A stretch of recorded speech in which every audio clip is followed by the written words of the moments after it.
আমাকে না অনেকে বলে, কিরে তোর তো বয়সটা তো ভালোই হলো, কবে বিয়ে করবি, তোর বিয়েটা কবে খাবো।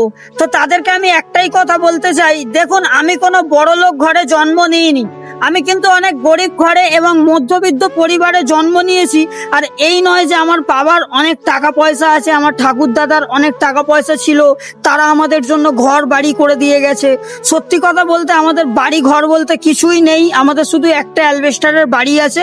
তো আমার ইচ্ছা আছে আমি বিয়ে তখনই করব যখন আমি বাড়ি বানাবো, আর বাড়ি বানাবো তারপরেই বিয়ে করব। আর তার আগে যারা যারা আমাকে বলছে যে বিয়ে কবে করবি, তোর বিয়ে খাবো আমি, তোর তো বয়স অনেকটাই হয়ে গেল, তো তাদের উদ্দেশ্যে আমি বলতে চাই, দেখুন এখন তো বিয়ে করবোই না, যতদিন না বাড়ি বানাবো ততদিন বিয়ে করবোই না। একটা মেয়ের দায়িত্ব তখনই নেবো যখন নিজের ঘর বাড়ি বানাবো, নিজের একটা ব্যাংক ব্যালেন্স তৈরি করব, তখনই বিয়ে করব। কি আমি ঠিক বলেছি কি ভুল বলেছি সেটা আপনারা কমেন্ট করে আমাকে জানিয়ে দিন।